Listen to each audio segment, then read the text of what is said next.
मैं आपके साथ श्रद्धा मिश्रा। चलिए जानते हैं आज गया था आईजी साहब के यहाँ और अपने एडिशनल एसपी के कार्यालय में, और नशा के विरोध में जो हमारा अभियान चल रहा है उस नशे के कारण जो पूरे क्षेत्र भर में घटनाएं हो रही, चोरी है, लूट है, अपराध है, दुर्घटनाएं हैं, उसको लेकर के मैं बार बार आगाह कर रहा था, बार बार लिख भी रहा था, बार बार मीटिंगों में बोल रहा था। उसी को लेकर के मैं उनको गया कि विशेष अनुरोध, एक होता साधारण पत्र देना, एक होता निवेदन करना, एक होता विशेष अनुरोध, साष्टांग करके अनुरोध करने का प्रयास किया ये कि जो यहाँ पर ये अवैध कारोबार करते हैं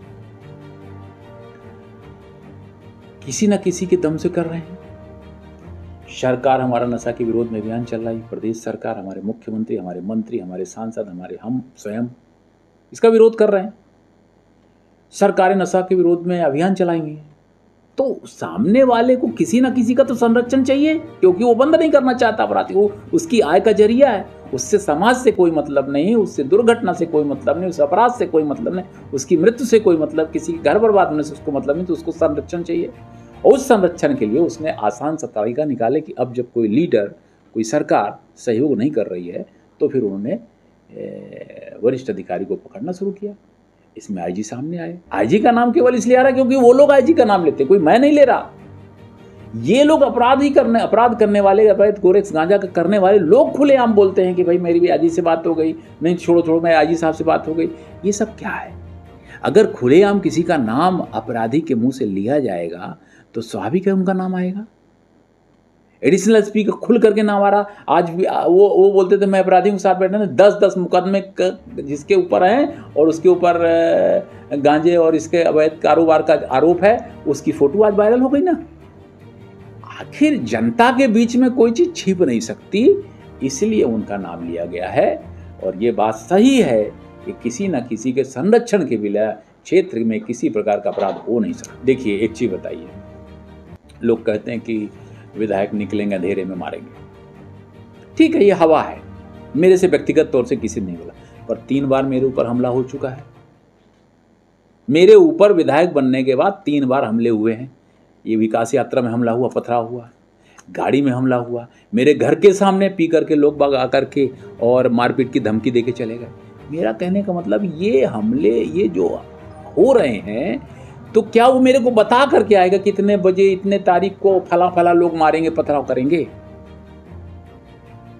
बस पुलिस की सुरक्षा बढ़ा दी गई, मगर हमला तो हुआ ना।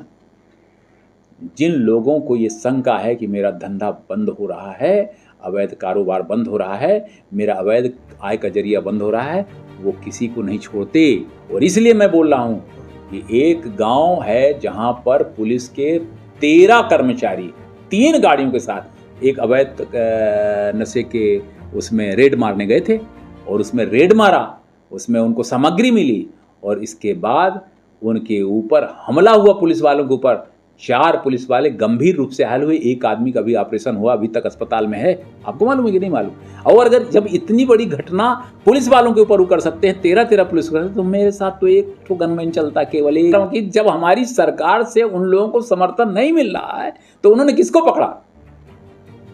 पुलिस का कंट्रोल है अपराधियों में, इसलिए पुलिस के शीर्ष अधिकारी को पकड़ लिया। शीर्ष अधिकारी को पकड़ लिया, वहां पर शीर्ष अधिकारी थे, वो उनका ट्रांसफर हो गया, तो एडिशनल एसपी को पकड़ लिया। आखिर ये बताइए, एडिशनल एसपी के कार्यालय में उस अपराधी का क्या काम जिसकी फोटो निकल आ रही है? फुट कुर्सी में बैठा है।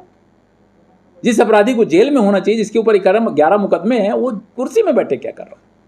इसीलिए मैं कह रहा हूं कि हमारी सरकार जो है, हमारी सरकार संरक्षण नहीं देती, हमारे लीडर संरक्षण नहीं देते। संरक्षण देने का काम अब अपराधियों ने पुलिस के अधिकारियों को सेलेक्ट करेगी। मुझे पूरा भरोसा है, पूरा भरोसा। आप हैं तो हम हैं तो। क्या चेतावनी? मीडिया के लोग लगातार हर चीज बताते हैं। मुझे लगता है ये बताने का क्रम आपका, ये बताने का क्रम मेरा चलता रहेगा। गांधीवादी तरीके से तो देश आजाद हो गया है, तो ये कैसे नहीं